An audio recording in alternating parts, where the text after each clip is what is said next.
যারা এই দেশকে মানে না, যারা স্বাধীনতা মানে নাই, যারা স্বাধীনতা বিরোধিতা করেছে, তারা এখন ভোট চায়। কিভাবে ভোট চায়? তাদেরকে আগে মাপ চাওয়া উচিত না? আপনাদের কাছে মাপ চাইতে হবে না যে আমরা স্বাধীনতা মানি না, স্বাধীনতা মানি না, আমাদেরকে মাপ করে দিন, তারপর তো ভোট চাইতে হবে। তারা স্বাধীনতা মানে নাই, এখন তান্ত্রিক ভাবে আপনাদেরকে বেহেশতে টিকিট দিয়ে ভোট চাচ্ছে। এটা কি হয়? এটা কি হতে পারে? আল্লাহ আছে, আল্লাহ বেহেশতে দোজখ দেওয়ার মালিক, সে আল্লাহকে বাদ দিয়ে তারা মুখ দিয়ে বলে যে অমুক মার্কায় ভোট দিলে নাকি বেহেশতি পাওয়া যায়। এটা কি সম্ভব? তাহলে ধর্মকর্ম উঠে গেল দুনিয়া থেকে। মানুষ তো তাহলে ধর্মকর্মই করবে না, তাহলে লক্ষ্যটা বেহেশতে হবে। এটা কি সম্ভব হয়? আমাদের বোকা বানার চক্রান্ত করে আপনাদেরকে, বিশেষ করে মা বোনদেরকে তারা বোকা বানানোর জন্য মা বোনদের অন্তরে অন্তরে ঢোকার চেষ্টা করে।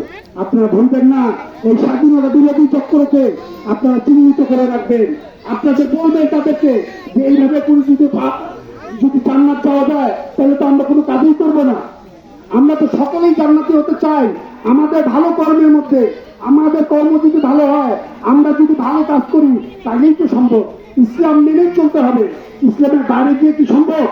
সুতরাং আপনাদেরকে অনুরোধ জানাই, তাদেরকে ধিক্কার জানানোর জন্য আপনাকে অনুরোধ জানাই, বাংলাদেশের স্বাধীনতার সপক্ষে ভোট দেওয়ার জন্য আপনাদেরকে অনুরোধ জানাই, আপসীন নেত্রী দেশনেত্রী বেগম খালেদা জিয়ার মাতাকে ভোট দেওয়ার জন্য আপনাদেরকে অনুরোধ জানাই, আগামী রাষ্ট্রনায়ক 31 দফার প্রবর্তক তারেক রহমানকে ভোট দেওয়ার জন্য। আমি আপনাদের মাঝে আগামী কিছুদিনের মধ্যে ইনশাআল্লাহ আমি নীলফামারী পুলিশ শেয়ার করবো। আপনাদের রাস্তাঘাট, এই রাস্তাঘাট করার জন্য মনের ইচ্ছাই যথেষ্ট। আপনাদের কেন এতদিন ধরে করেন এই এমপি? এই এমপি তো ছিল রক্তনার এমপি, সে করে নাই। আমরা তাদের আলোচনা সমালোচনার মধ্যে যেতে চাই না। আমি বলতে চাই, ইনশাল্লাহ আপনাদের কথা দিতে চাই, আমি যদি আল্লাহ আপনাকে আপনাদের ভোটের মাধ্যমে এই মহান সংসদে নিয়ে যায়, আমি আপনাদের এই রাস্তার কাজ প্রথমে করে দিব আপনাদের নেতৃবৃন্দের মাধ্যমে। আমি আপনাদের পাশে থেকে সকল কাজগুলো করতে চাই। আমি মহিলাদেরকে এই 31 দফার মধ্যে থেকে যে ফ্যামিলি কার্ড, সেই কার্ডটা এনে দিতে চাই। আমি আপনাদের স্বাস্থ্য সেবা দিতে চাই, চিকিৎসা সেবা দিতে চাই, বেকার ভাতা দিতে চাই, যেটা আমাদের দেওয়া সম্ভব, যেটা আমাদের পার্টির প্রধান দিতে চেয়েছেন। আমি নীলফামারীর জন্য কাজ করতে চাই, আধুনিক নীলফামারী গড়ার চেষ্টা করতে চাই। আমি করতে চাই, আপনাদেরকে গড়াতে চাই, আমাদের মা বোনদেরকে গড়াতে চাই, আমাদের বাচ্চার ভবিষ্যৎকে গড়াতে চাই। এই গড়ানোর জন্য একবার আপনারা আমাদেরকে মনোনীত করুন, ধানের শীষকে মনোনীত করুন, একবার সুযোগ দিন।